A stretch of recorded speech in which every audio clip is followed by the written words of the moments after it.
Welcome to the Untold Tales audio anthologies. Written by Don Muchow and narrated by Melissa Del Toro Schaffner.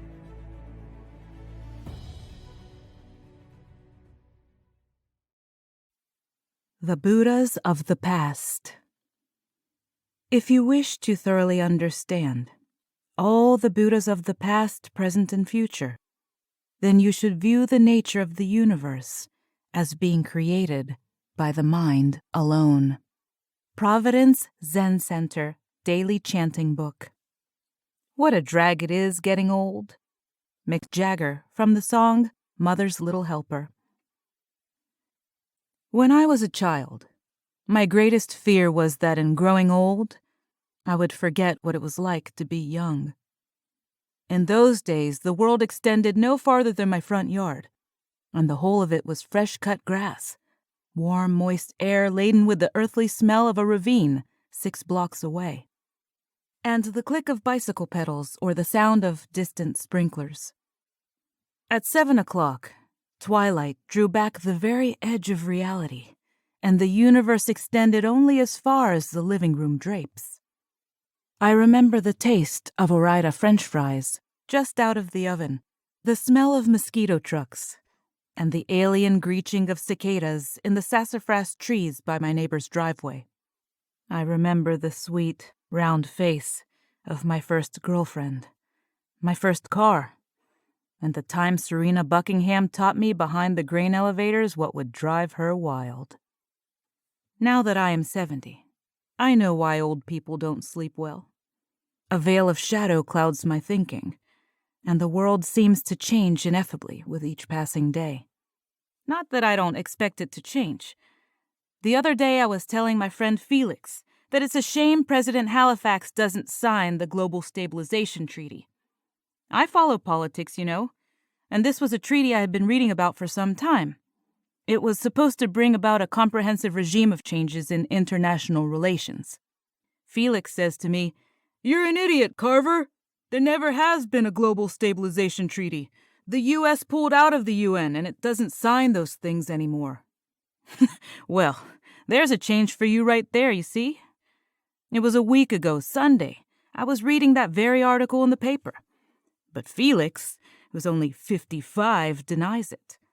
Here's the thing. Felix is wrong. It's that kind of change that bothers me. I know what happened last week.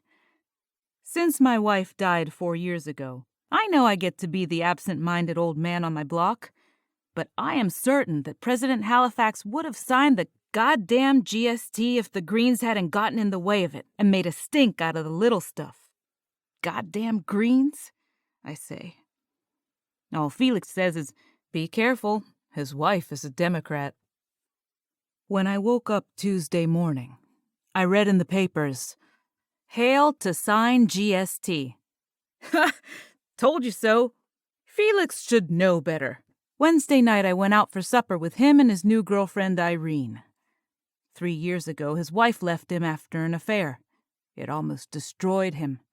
That's how we got to be such good friends. It was right after Doreen and I had separated. He really needed some help. If Doreen and I hadn't had the falling out, Felix and I probably would never have met. I still keep her photo in my wallet, so I can look at her face sometimes.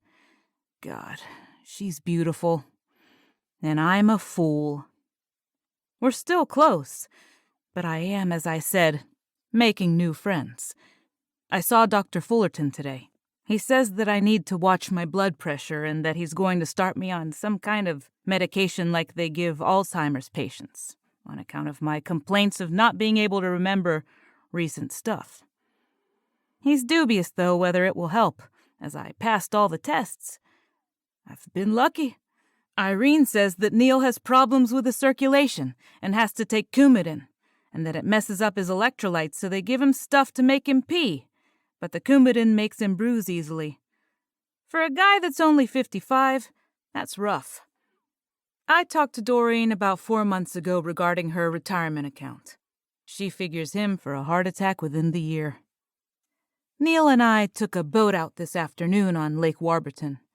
The sky was a beautiful blue-white, you know, the way it is when there's a lot of water vapor but no clouds, because it's too cool or too hot or too something. We got the boat up to 20, and were hopping our own wake for a while. Then Neil got seasick and gave me the wheel for a while. It was great to feel like I was in control of something, and like the world I knew didn't exist once we left shore. At dinner, Neil told me that he and Irene are going to get married, and that he wants me to be his best man. I have never been so excited in my life. It's Friday. I had the strangest feeling this afternoon, like something changed, and I didn't notice it. I picked up the phone to call Doreen, but I couldn't remember the number. I had the most awful feeling, a sort of premonition about the past, that she was not only dead but had never existed. I spent the whole afternoon going through old photo albums but couldn't find a single picture of her. I felt very depressed today. Dr. Pemberton says everything is normal, wrote me a prescription for Zoloft, says, take it even if I already feel happy. It's awful. I feel undepressed, but not really happy. He's taken me off the Alzheimer's medicine and put me on something whose name sounds like amitriptyline. He says take it at night, but it gives me bad dreams. I got into an argument with a former friend this afternoon. A guy who I went to college with called to ask how I was doing. I couldn't remember ever knowing him, and he got angry. I'm sure we talked a week ago, but I told him I forget things sometimes. Today, the paper says President Coleman agreed to testify before a joint session of the Senate Judiciary Committee and House Special Investigative Council on misappropriation of funds for an arms deal with the Federation of Arab States.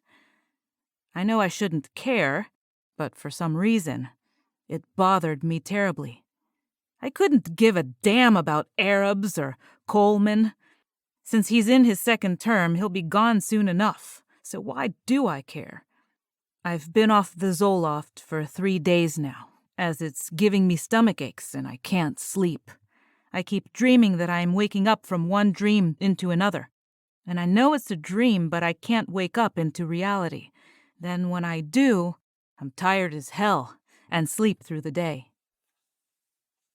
I got a solicitation today from the committee to re-elect President Harriman.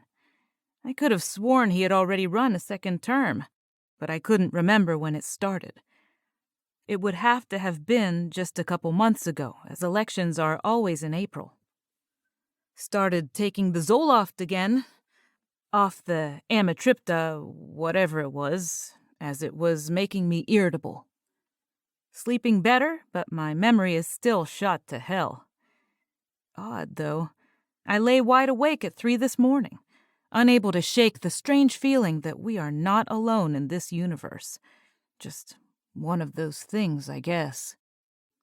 When I woke up, I read that U.S. President Harriman, Arab Federation President David Aboud, and Rajesh Kulthresha, the current leader of the Pan-Asian Defense Alliance, have apparently agreed to a withdrawal of missiles from orbital space, as the Soyudan have reached an accord to establish the Earth-based headquarters for their desert reclamation project in Madagascar, to be administered by a U.S. service logistics firm. Aboud and Kulthresha hail it as a victory, says the paper, for Arab economic progress, and Harriman is just glad not to have the Soyudan on U.S. territory. Talks are apparently underway as well for a transfer of Casimir field reactor technology to an energy company based in Oregon. It figures. Damn power lobby. You'd think the Pacific Northwest was the center of the world. We should switch to oil or something, since the U.S. has huge untapped reserves. Fascinating, but I no longer remember what kept me up. Jesus, this is getting worse, not better. I can't remember what day it is. A week ago, I took to saving each day's newspaper as a way of keeping some continuity. Now, every morning at 3, it's the same thing. wide awake, dark tidings, shivering like a shorn lamb, and a preternatural awareness of the day to come. And hanging over it all is the feeling that I'm forgetting something very important, something that might change the world. I got this weird idea last night that maybe I might just be right. When I was 14, you see, my grandmother used to rail on about how things were in her day, and I was sure she was wrong. She'd lean back in her recliner, and dangling from a long stick between her fingers was the ever-present cigarette that ultimately swelled from a speck somewhere in her lung to a swirling, omnivorous mass that squeezed her heart to one side and choked the life out of her. She told me with rabid confidence that Dewey was president during the war, and that the Japanese had landed once in San Francisco before they were fought back by American Marines. "Just don't you believe what they tell you," she'd say. And I thought she was losing it. I learned to ignore her ramblings. Now I wonder, was the past she remembered the one we know? Are we literally doomed to repeat history until we remember it? Was anything ever really real if no one remembers it? From the year that we buried her, I have held a personal hatred for cigarettes. Last night, I arranged for my neighbor Phil to help me with an old man experiment. I picked up something I never remembered well in the first place, the Lincoln-Douglas debates in 1858, and tried to forget what little I did know. I chose them because they appear to have had historical significance, and I'd notice if anything changed. Phil is to write down everything I tell him about it. Tonight, I'm going to get good and drunk, and tomorrow I'm going to sit down with him at breakfast and go over my notes and see what the papers say. Phil smiles and says maybe we should switch places. Combete, the black man who answers Phil's door, informed me in graceful but broken English that his master was indisposed, but that if I deigned to tarry a while in the parlor, he'd be with me directly and see to breakfast. I saw no real reason to complain, so I sat there with my notepad and tried to remember the agenda for breakfast. Upon entering the room, Phil extended his hand warmly. An indulgent smile spread across his face. He informed me that he had misplaced my notes, and that there was no such president as Abraham Lincoln, much less an Illinois lawyer by that name, living in the late 1800s. There had, he said, been such a man a few years prior to 1850, who was arrested in the Virginia tobacco riots, in which saboteurs poisoned what turned out to be the only viable U.S. tobacco crop that century, as a wave of pestilence repeatedly destroyed the few feeble attempts thereafter. Following that, he mentioned in a historical side note, Mr. Lincoln died penniless in the bitter winter that devastated the remaining fields. There you have it. I could have sworn there was a president by that name, and that my grandmother smoked cigarettes. But they haven't been made in this country for over 150 years. And the $5 bill I had in my pocket with Lincoln's portrait on it is now a laundry receipt. I don't go to the laundry, you know, not since they took my driver's license. But this is what it means to be old. Nothing is like you remember it, and everything changes too quickly. I thanked Phil for his help, and he begged his serving woman to bring tea, although I was anxious to get going. Phil's gentle smile told me I was being humored. We sat and spoke for another hour or two, at which point I grew tired and returned to my own house. As Combete showed me the way out, I caught a glance of powerless disapproval, the respectful acknowledgement of a wrong decision whose reason is patently opaque, unseemingly for chattel, but subtly and undeniably honest, and therefore all the more haunting. I wish I knew what I had done or said. My fear now is that not only is my mind going, but I'm telegraphing it into a circle of indulgent children who will slowly and surely wrest from me the last of my independence. Age and frailty have given me compassion for the weak and unfortunate, in whose steps I follow. I wish that people had robots, not slaves, and that they would allow us to make no mistakes that would harm us. If I close my eyes, I can just about make myself believe such a world is real. And I feel for poor Combete, who has all the gentleness of a saint. I slept well, but woke up this morning disoriented, with a vaguely unpleasant memory that has now all but disappeared, leaving only a bad mood. I shook my head and looked down at the piece of paper I was holding. That's why I'm here. The kit bot told me I was out of mood elevators, and I went rummaging through the cupboards for a prescription. I have in my hand one that the autofarm won't fill, as it doesn't have any of the scancast signatures or radioids that pertain to dispensary items, so I can't get it the normal way. I showed the paper to the service bot at the main window, and he said that the prescription's 10-year vintage made it difficult to fill, and asked me to come inside for a retinal scan just in case, to verify that the pharmacist who could vouch for it was in the network. The sec bot said the check failed, and he had to report me for petty script forgery, warning level 1, which meant a reduction in meal credits, as I am past the age of amputation for thievery. Mula Kumbete interceded on my behalf, and he begrudgingly expunged my record. He tells the service bot that fasting will clear my head, and for once I had the good sense not to speak up. He argues age and incapacity, a kind but piercing dagger in the heart of independence. I asked around yesterday for Phil, only to discover that he moved out years ago, or never had lived there. Nobody was certain, and maybe I imagined him. I sigh, and Combete pats me on the back.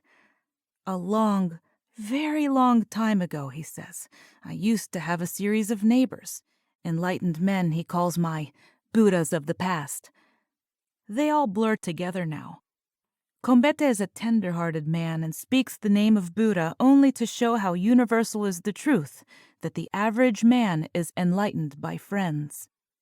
One life or a million, no matter. Each moves us forward on the path to a higher level of understanding where we may escape suffering and join the beloved. I cannot say that I have suffered. I know that I am old and that the world is changing and that I can no longer keep up with it. I swear with all my soul that it used to be different, but that's how old people are. And you can't weep for what has not happened. The past is safe, unchanging, like the bosom of the infinite. Mula Kumbete is a Sufi, and the Sufi tradition holds that the beloved, he means God, is in everything. He doesn't mind helping me to remember where I put the groceries, or when I took my last pills. He says that Allah the Merciful, the Compassionate, understands human nature, and that even Mohammed cared for the downcast, revealing in his kindness the mercy of the infinite. No, I have not suffered at all, but I am tired, and now I wish to sleep.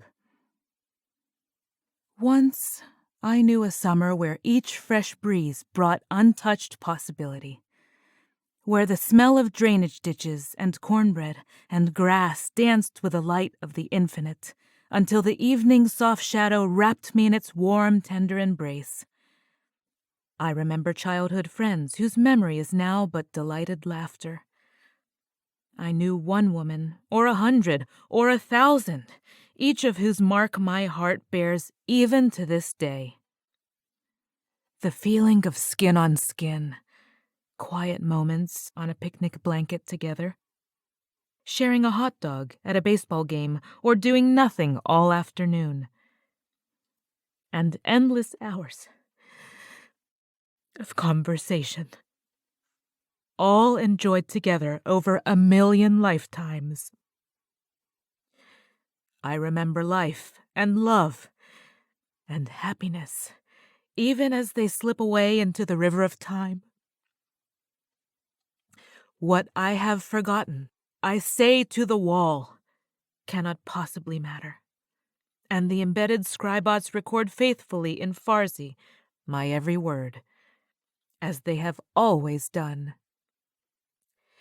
And as I approach the moment when I shall come in contact with the merciful infinite, I will offer these images and illusions, the whole of my fractured and forgotten life, for the sweet pleasure of the beloved, and I shall remember only the joy. It's a new season, and we have some new authors and new storylines that will absolutely delight you. And as you know, we absolutely love our listeners, fans, and patrons. If you loved what you heard, consider joining us over on Patreon. That's where all the fun happens. Just visit www.patreon.com/Melissa Del Toro voiceover. If you'd like to read more of the stories in the Untold Tales series, not narrated here on our podcast, you can find Jeff's books on Amazon.com in paperback and Kindle format. The links for all of this information are conveniently listed in this episode's show notes. Thank you and have a wonderful day.